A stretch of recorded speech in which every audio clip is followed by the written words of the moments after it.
गुरुग्राम में बीजेपी की प्रदेश स्तरीय बैठक हुई खत्म। बैठक में लिए गए कई अहम फैसले। 1 लाख बीजेपी कार्यकर्ताओं को दिया जाएगा प्रशिक्षण, लोगों तक पहुंचाई जाएगी सरकारी योजनाओं की जानकारी। नारनौल के कोरियावास मेडिकल कॉलेज में हादसा, मजदूर की मौत के बाद बवाल। 12 घंटे से शव रखकर मजदूर कर रहे प्रदर्शन, स्टोर कीपर को ठहराया मौत का जिम्मेदार। दिल्ली सरकार ने सुप्रीम कोर्ट में दिया हलफनामा, कहा अकेले दिल्ली में लॉकडाउन से नहीं होगा कोई फायदा। मामले में 17 नवंबर को अगली सुनवाई। प्रदेश भर में आज पेट्रोल पंप संचालकों की हड़ताल, वैट घटाने समेत कई मांगों को लेकर बंद किए गए पंप। कल सुबह 6 बजे तक बंद रहेंगे पेट्रोल पंप। बढ़ते प्रदूषण के बीच गुरुग्राम में उड़ी नियमों की धज्जियां। एम्बियंस मॉल के बाहर जनरेटर से उठा धुएं का गुब्बार, लोगों को सांस लेने में हो रही परेशानी।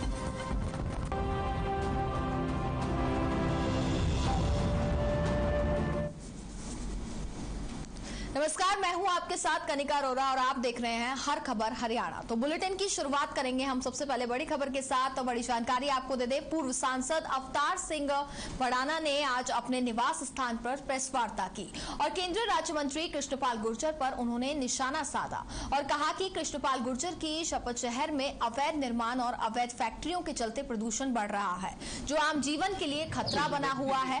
वहीं शासन और प्रशासन भी सोया पड़ा है और ये सब नंगा नाच और तमाशा सीएम भी बैठा हुआ देख। पूरी तरह से अवैध है यहाँ कोई भी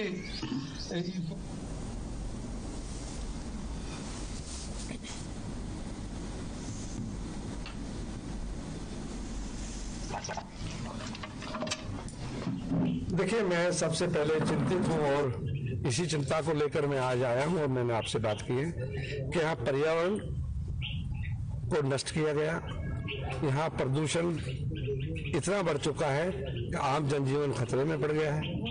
यहाँ का नगर निगम, यहाँ का शासन प्रशासन आज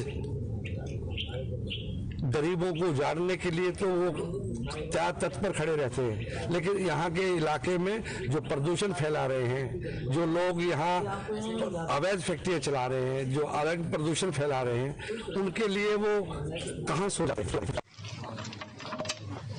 मेरा था।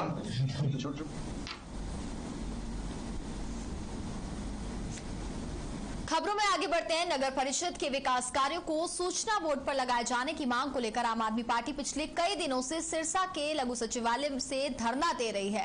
आप राज्यसभा सांसद सुशील गुप्ता ने मीडिया से बातचीत करते हुए कहा कि हरियाणा में नगर निगम भ्रष्टाचार का अड्डा बन चुके हैं, जिससे मुख्यमंत्री कार्यालय भी अछूता नहीं। वहीं उन्होंने सिरसा के विधायक गोपाल कांडा पर सिरसा में हुए तकरीबन 167 करोड़ के विकास कार्यों में भ्रष्टाचार के आरोप लगाए।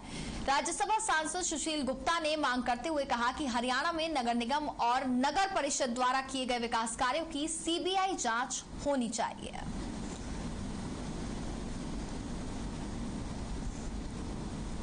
तो सुशील गुप्ता की तरफ से कुछ बयान सामने आए हैं। युवा नौजवान, पढ़ा लिखा नौजवान रोजगार ना मिलने की वजह से गुनाह के रास्ते के ऊपर चल पड़ा है। पूरा हरियाणा देश के अंदर बेरोजगारी के मामले में नंबर 1 है। किसान 1 साल से ऊपर बॉर्डर के ऊपर बैठे हुए हैं। हरियाणा सरकार उनसे बात करने के लिए तैयार नहीं है। देश के अन्नदाता के ऊपर सर्दी, गर्मी, बरसात, आंधी तूफान गुजरा, परंतु खट्टर सरकार ने कभी उनको आतंकवादियों की संज्ञा दी, कभी खालिस्तानियों की संज्ञा दी और अनेकों अलंकार उन किसानों के साथ लगाए। आज तक किसानों से बात करने के लिए तैयार नहीं है। 700 से ऊपर किसान शहादत दे चुके हैं। खबरों में आगे बढ़ते हैं। प्रदेश भर में अपनी मांगों को लेकर पेट्रोल पंप एसोसिएशन द्वारा जहां सुबह 6 बजे से लेकर कल सुबह 6 बजे तक तमाम पेट्रोल पंप बंद रखे गए हैं, जिसके चलते लोगों को भारी परेशानियों का सामना करना पड़ रहा है। ज्यादातर लोगों को इस हड़ताल के बारे में जानकारी भी नहीं थी। वहीं फरीदाबाद में हरियाणा टूरिज्म के सरकारी पेट्रोल पंप खुले रहे, जहां पेट्रोल भरवाने वाले वाहन चालकों की भारी भीड़ देखी गई।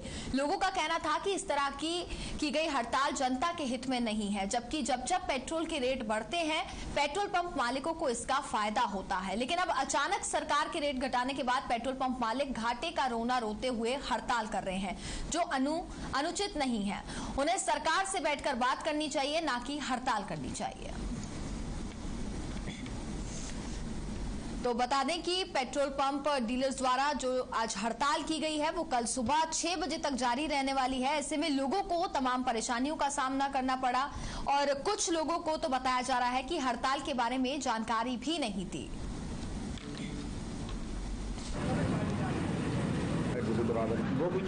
गोपीचंद जी, आपको मालूम था स्ट्राइक है आज? नहीं सर, मैं बिल्कुल नहीं पता था। और पेट्रोल पंप पे गए थे? हाँ जी गया था। वहाँ मिला पेट्रोल? नहीं मिला।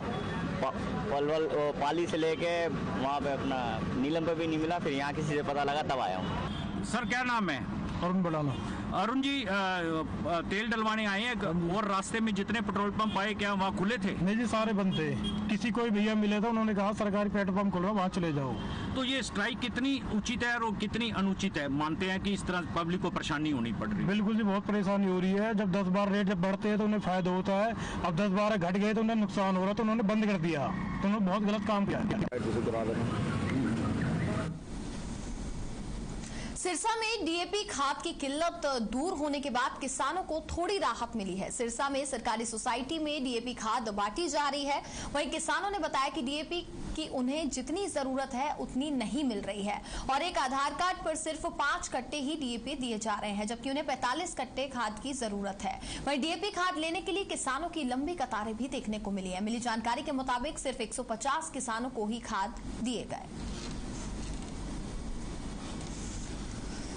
तो सिरसा में डीएपी खाद की किल्लत दूर होने के बाद कहीं ना कहीं किसानों को थोड़ी बहुत राहत तो मिली है। भारी भीड़ भी आप देख सकते हैं, तस्वीरों में देखने को मिल रही है। सिरसा में सरकारी सोसाइटी में डीएपी खाद बांटी जा रही है, लेकिन इसमें भी किसानों की तरफ से कई बातें निकलकर सामने आ रही हैं। उन्होंने कहा कि उन्हें 45 कट्टे खाद की जरूरत है, लेकिन उतने उन्हें नहीं मिल रहे हैं। वहीं डीएपी खाद लेने के लिए किसानों की लंबी कतारें भी देखने को मिल रही हैं। मिली जानकारी के मुताबिक सिर्फ 150 किसानों को ही खाद दिए गए हैं।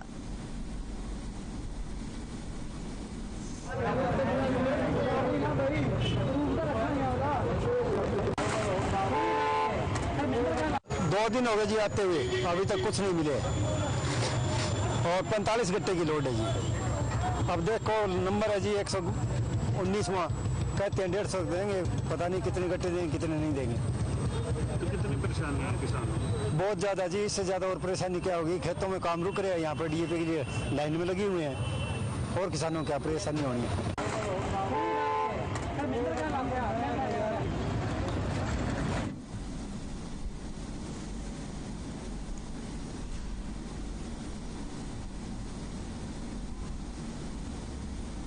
अगली खबर का रुख करते हैं। लगातार बढ़ते हुए प्रदूषण को देखते हुए हरियाणा सरकार ने निर्माण कार्य और ईंट भट्टे बंद कर दिए हैं। फरीदाबाद के बल्लभगढ़ में सरकार के आदेश के बाद भी कंस्ट्रक्शन का काम चल रहा है। हालांकि इस पर बल्लभगढ़ जोन के ज्वाइंट कमिश्नर से बातचीत की गई तो उन्होंने कहा कि शायद उन लोगों को इस बात की जानकारी नहीं होगी कि कंस्ट्रक्शन बंद करने के सरकार के आदेश है। बावजूद इसके हमारे निगम के अधिकारी भी लगातार लोगों को जागरूक कर रहे हैं और आदेश की अवहेलना करने वालों के खिलाफ कार्रवाई भी कर रहे हैं।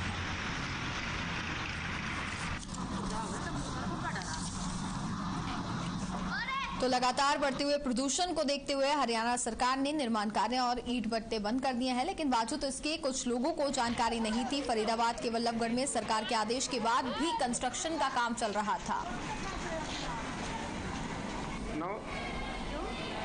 तो निर्माण कार्य आपको बता दें अभी भी फिलहाल जारी है। हालांकि इस पर बल्लभगढ़ जोन के ज्वाइंट कमिश्नर से बातचीत भी की गई है पूरे मामले पर। बावजूद इसके बताया जा रहा है कि हमारे निगम के अधिकारी भी लगातार लोगों को जागरूक भी कर रहे हैं और आदेश की अवहेलना करने वालों के खिलाफ कार्रवाई भी की जा रही है।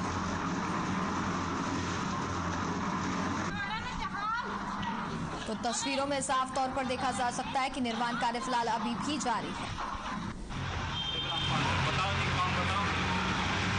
ठीक करने के लिए अपनी तरफ से जो प्रयास हैं, हम लोग छिड़काव करते हैं पानी का, वो जारी है। जितने भी खुले सूखे जगह हैं जहाँ पे से मिट्टी उठ सकती है, धूल उठ सकती है, तो उसके ऊपर प्रॉपर छिड़काव किया जा रहा है और इसे यथासंभव प्रयास किए जा रहे हैं इसको, जिससे पोल्यूशन और ना बढ़े, कम हो।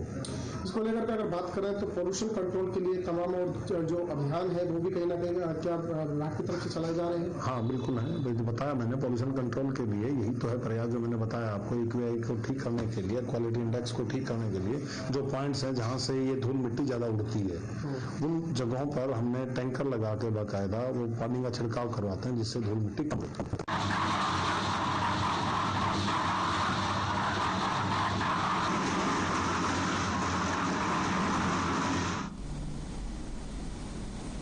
हरियाणा सरकार ने बढ़ते प्रदूषण को देखते हुए 4 जिलों में 17 नवंबर तक स्कूलों को बंद करने के आदेश जारी किए हैं, लेकिन फरीदाबाद में कुछ निजी स्कूल हरियाणा सरकार के इस आदेश की धज्जियां उड़ाते साफ दिखाई दिए।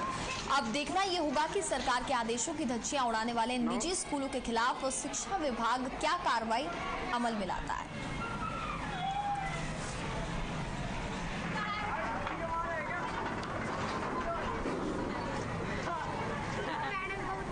तो लगातार बढ़ते प्रदूषण को देखते हुए आपको बता दें कि हरियाणा सरकार ने की तरफ से कुछ बात, वहीं सरकारी आदेशों की बताया जा रहा है कि इसमें धज्जियां भी उड़ाई जा रही है। कई स्कूल थे जो फरीदाबाद में अभी भी खुले हुए नजर आए। ऐसे में देखना होगा इस पूरे मामले पर अब आगे क्या कुछ कार्रवाई की जाए।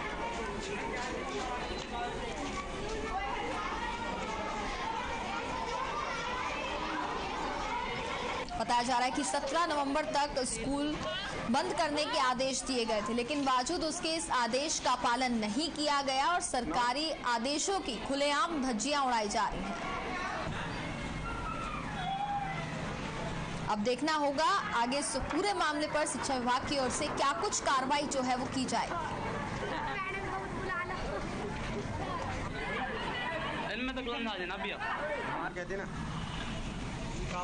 बताया जा रहा है कि बढ़ते प्रदूषण को देखते हुए ये फैसला लिया गया था।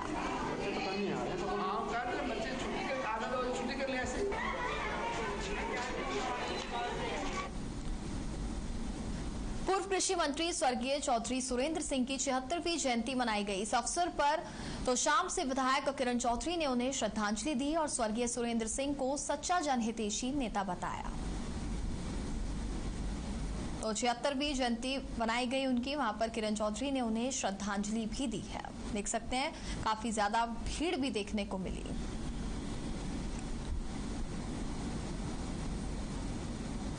भावना है,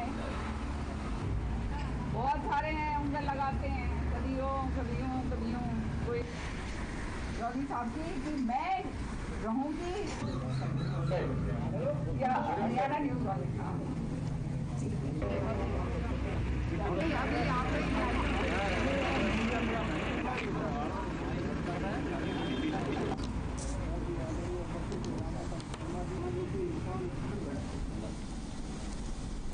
हरियाणा पुलिस ने महिला सुरक्षा को लेकर पंचकुला के सेक्टर 6 में स्थित पुलिस मुख्यालय से एक साइकिल रैली का शुभारंभ किया। हरियाणा पुलिस के डीजीपी के अग्रवाल ने हरी झंडी देकर रवाना किया। इस अवसर पर हरियाणा पुलिस के आला अधिकारी भी मौके पर मौजूद रहे। हरियाणा महिला पुलिस कर्मियों द्वारा शुरू की गई जागृति यात्रा पूरे हरियाणा के सभी जिलों में 25 दिन के अंदर पूरी की जाएगी और महिला सुरक्षा को लेकर महिलाओं को जागरूक भी किया जाएगा। के लिए शुरू की जाने वाली साइकिल रैली के समक्ष एकत्रित हुए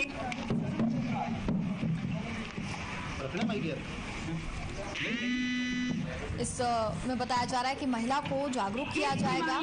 कोई गंगा निकलनी साइकिल रैली निकाली गई है पंचकुला से। तस्वीरें हम आपको दिखा रहे हैं जहां साइकिल रैली का शुभारंभ किया गया। बताया जा रहा है कि इस कार्यक्रम को डीजीपी ने हरी झंडी दिखा करके इसकी शुरुआत की।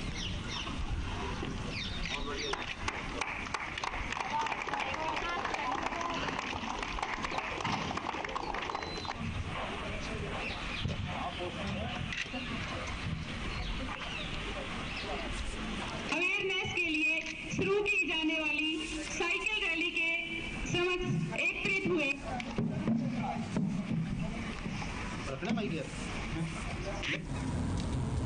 हमारे जो महिला सशक्तिकरण और महिला सुरक्षा पे जो अधिकारीगण हैं, श्रीमती कला रामचंद्रन, श्रीमती भारती अरोड़ा, उनका ऐसा विचार था कि यूँ तो पुलिस विभाग की तरफ से समय समय पर अनेक कदम उठाए गए हैं। दुर्गा शक्ति ऐप है, 112 है, ये सभी महिलाओं को, वैसे तो सभी को सुरक्षा के लिए, बट विशेष तौर पर महिलाओं के लिए सुरक्षा के लिए ऐसे प्रयास किए जा रहे हैं। किंतु तो और भी ऐसे कदम समय समय पर उठाए जाने चाहिए कि हमारे क्षेत्र में, हमारे राज्य में और विशेष तौर पर जो ग्रामीण क्षेत्र है वहाँ की महिलाओं को उनके अधिकारों के बारे में और कानून में जो प्रावधान है उसके बारे में जागरूक किया जाए।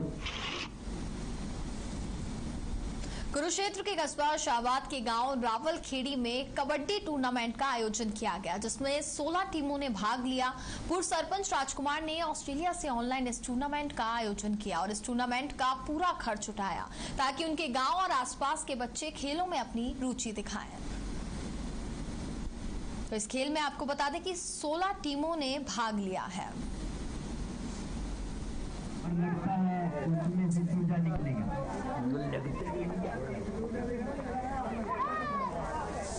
बहुत लंबा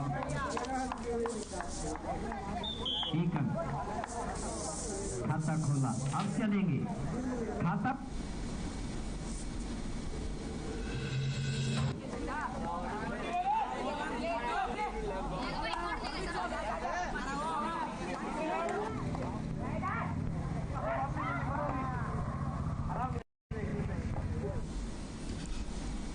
हिसार के गांव नलवा में पीने के पानी की सप्लाई न होने से ग्रामीण पिछले काफी समय से परेशान है, जिसकी शिकायत ग्रामीण अधिकारियों से कई बार की भी जा चुकी है, लेकिन आज तक उनकी समस्या का कोई हल नहीं निकला है। पशुओं के लिए भी तालाब में पानी नहीं है। इसके अलावा गलियों में पाइपलाइनें बिछाने के लिए सभी गलियों को तोड़ रखा है।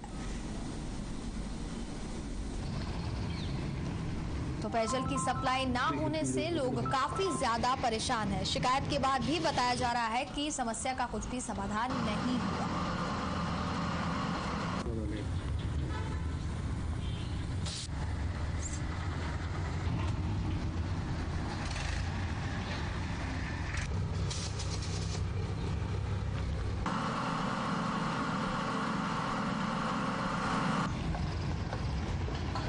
हमारा पीने के पानी की समस्या जी करीबन आज से 15 साल से ही लगातार कंटिन्यू चलती आने लग रही है। और सबसे मोटी पानी की समस्या जो हमारा गांव के अंदर जो ऊपर का चढ़ाई का एरिया है उसके अंदर पानी बिल्कुल नहीं आने लग रहा। अब इस सरकार के अंदर हमारा जो विधायक है वो है रणवीर गंगवा जी, जो डिप्टी स्पीकर है। तो अब ये ठेकेदार ने जो लाइन दे रखी है जी, इसका भी कोई समाधान नहीं होने लग रहा है। मतलब सारी तो गड़ियां पाट दी और न ही कोई पाइपलाइन बिछाने लग रही है।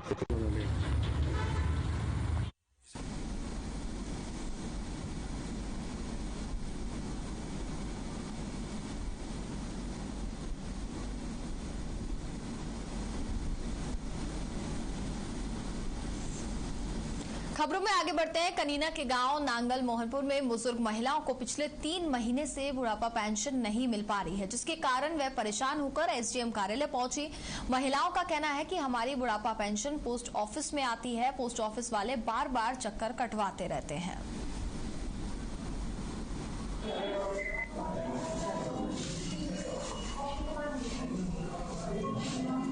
कुछ लोग मेरे पास आए थे, वो कह रहे हैं कि जी हमें 2 महीने से पेंशन नहीं मिल रही। तो वहाँ का कोई स्टाफ बदली हुआ है, पोस्ट ऑफिस से नया पोस्टमैन आया है, तो वो जो है इनकी कुछ थोड़े लोगों की करके दिला रहा है। बट ये लोग कह रहे हैं कि जो पहले हमें जिस तरीके से मिलती थी, 3 महीना होगा लगड़ा लूला उतरा के चालो जाना और 3 महीना होगा पेंशन डाक्यू आए से वो कैसे पहले गवा ले आओ और फिर 10 कापी ले जाऊं, फिर 3 महीना तक। डॉक्टरों की लापरवाही के मामले अक्सर सामने आते रहते हैं और जिसकी वजह से मरीजों को अपनी जान से हाथ धोना पड़ता है। ऐसा ही हुआ जब रेवाड़ी के नागरिक अस्पताल में देर रात आदर्श नगर निवासी 25 वर्षीय फूलकुमारी को डिलीवरी के लिए भर्ती कराया गया था। रात भर सब सामान्य चलता था, लेकिन सुबह होते ही अस्पताल के डॉक्टर्स ने जवाब दे दिया। डिलीवरी के दौरान बच्चे की मौत हो गई। अब पीड़ित महिला के परिजन लापरवाही करने वाले डॉक्टर्स के खिलाफ सख्त से सख्त कार्रवाई की मांग कर रहे हैं। तो लगातार डॉक्टर की लापरवाही के कई ऐसे मामले हैं जो हम आप तक पहुंचाते हैं और वहीं एक और मामला रेवाड़ी से अब सामने आया है, जहां पर बताया जा रहा है कि 25 वर्षीय फूल कुमारी को डिलीवरी के लिए भर्ती कराया गया था। रात भर सब कुछ सामान्य चलता रहा, लेकिन सुबह होते ही अस्पताल के डॉक्टर्स ने जवाब दे दिया। डिलीवरी के दौरान आपको बता दें कि बच्चे की भी मौत हो गई। अब पीड़ित महिला के परिजन लापरवाही करने वाले डॉक्टर्स के खिलाफ सख्त से सख्त कार्रवाई की मांग कर रहे हैं। तो अस्पताल के बाहर ही ये प्रदर्शन किया जा रहा है।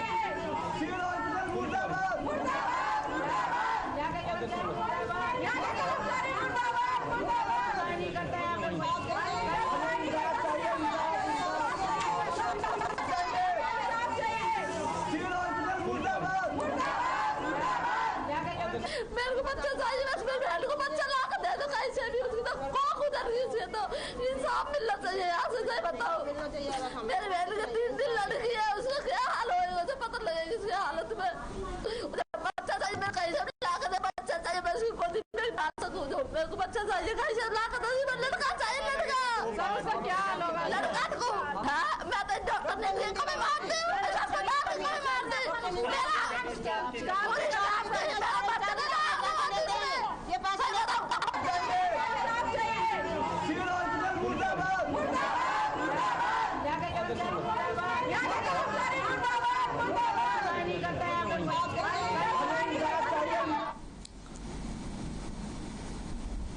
नारनौल के कोरियावास गांव में बन रहे मेडिकल कॉलेज में एक मजदूर की मौत हो गई, जिसके बाद मजदूरों ने शव को रखकर प्रदर्शन करना शुरू कर दिया।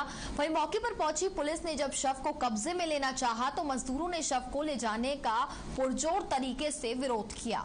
वहीं 12 घंटे से ज्यादा का वक्त बीत चुका है और मजदूर शव रखकर अभी भी प्रदर्शन कर रहे हैं।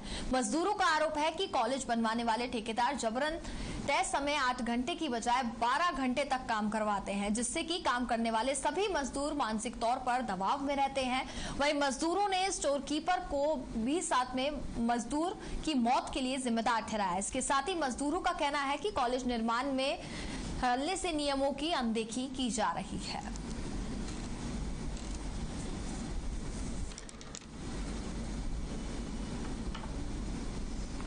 तो नारनौल के कोरियावास गांव में बन रहे मेडिकल कॉलेज में एक मजदूर की मौत हो गई। ठीक, मेरा नाम है सोनल कुमार और हादसा हुआ, काम कर रहा था, स्टाफ ने बताया कि सरिया को बांध दो, ठीक है, वो बांध को हटा गया, बोल रहा है कि यहाँ से मतलब कि सरिया उठाया तो मतलब झोल मारा ने, उस खड़ा था बगल में, उसी पर वो चला गया। स्टाफ यहाँ से भाग गया, वहाँ से आया जैसे भी 15 मिनट या 20 मिनट के बाद मेरे पास फोन आया, मैं आया हूँ तो जैसे भी आया, एम्बुलेंस लगल था यहाँ पे, मतलब यहाँ से ले जाने के लिए तैयार था लोग। सर सरिया अथी हेड्रा आया ना, हेड्रा आया तो सरिया में हम लोग कारपेंट्री काम करते हैं, ठीक है, कारपेंट्री में काम करते हैं तो सप्लाई सा काम है, तो सब चीज़ में काम लेता है। हम लोग दूसरा जगह काम कर रहे थे तो स्टाफ जो है यहाँ का जो कहीं की अरे उधर नहीं करो से इधर करो, यहाँ नहीं हम लोग का काम मुरियाता है, तहाँ भेज दिया। तो हम लोग काम कर रहे थे हेड्रा में, हेड्रा से सरिया फंसाने लगे, तो हम कर रहे हैं कि काम ऐसा नहीं होगा, से कुछ कम कीजिए। स्टोर डिपार्टमेंट से 32 की सरिया शिफ्टिंग कर रहे थे, ये हमारा हाइड्रा वहाँ पर यूज किया गया था, चेन लगा करके उसका एक पोर्शन शिफ्टिंग कर रहे थे। कल शाम को एक लेबर काम करते हुए हाइड्रा के नीचे दब गया था और उस हाइड्रा के नीचे काम करते हुए नीचे दबने की वजह से नंदू यादव नाम का एक लेबर एक्सपायर हो गया और अभी तक उसके परिजन आए नहीं है। ये गया बिहार से बिलोंग करता है, उनके परिजन रास्ते में। की वारदात भी अब लगातार बढ़ती जा रही है। पुलिस की सतर्कता और गश्त के दावों के बावजूद हर रोज कहीं ना कहीं चोरी की वारदातें हो रही हैं। घटना सेक्टर 25/2 की है, जहां पर चोरों ने घर में रखा 40 तोले सोना, हीरे के जेवरात, चांदी के जेवर और 10 लाख से ऊपर का कैश पर हाथ साफ कर दिया। लगातार चोरी की घटनाएं जो हैं वो एक बार फिर से बढ़ती जा रही है। मोहित कपूर नाम के व्यक्ति हैं जो दिल्ली हॉस्पिटल में गए हुए थे 14 तारीख को, जो रात को आए थे, जब उनको पता लगा चोरी हुई थी। उन्होंने कंप्लेंट दी है चांदनी बाग थाने के अंदर, उसमें कार्रवाई की जा रही है। कितने लाख की चोरी और कितना सामान लिया? अभी कंप्लेंट के अंदर लिखाया है 14.5 लाख रुपए कैश दिखाया है और करीब 52 तोला सोना करीब दिखाया है और इस हिसाब से कार्रवाई मिल जाएगी। सर कितने लोगों के खिलाफ मुकदमा दर्ज हुआ शुरू है? कंप्लेंट मूव की अभी केस कर रहे हैं और मौके पर आइए जा रहे हैं। हम लोग दिल्ली गए हुए थे, फैमिली में कोई बीमार था तो उनका पता करने हम हॉस्पिटल गए हुए थे, खेतरपाल हॉस्पिटल। तो वहाँ से हम लोग अराउंड 1 वापस आए हैं रात को। तो ये सब दरवाजे खुले हुए थे, टूटा हुआ था सब कुछ, सारे डोर, सारे हमारे बेडरूम का सामान बाहर था और ज्वेलरी, कैश, जितना भी गोल्ड जो इतने सालों से जोड़ा हुआ था वो कुछ भी नहीं था। ये कल 14 तारीख की बात है।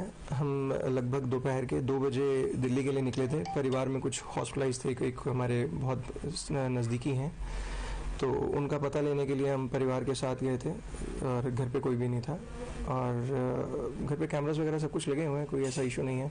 और मैंने रात को लगभग 9-9 के आसपास भी घर की रिकॉर्डिंग्स चेक की हैं, सब कुछ ठीक ठाक था, कोई इशू नहीं था। 9-9 बजे तक सब कुछ ओके था। उसके बाद मैंने चेक नहीं की, लास्ट मैंने 9 चेक की थी और फिर हम अराउंड 11 बजे दिल्ली से निकले हैं और 1:15 के आसपास हम यहाँ पर पहुँचे। तो जब 1:15 बजे आए हैं हम तो देखा है कि मेन गेट तो लॉक था प्रॉपर, जैसे हम छोड़ के गए थे, और मेन गेट को क्रॉस करके कोई आया या फिर पड़ोस से कोई आया, अभी कंफर्म नहीं हो पा रहा। उम्मीद पड़ोस से आने की ज़्यादा है, साथ वाले मकान से होंगे। और इसी के साथ फिलहाल इस बुलेटिन में बस इतना ही। देखते रहिए हर खबर हरियाणा।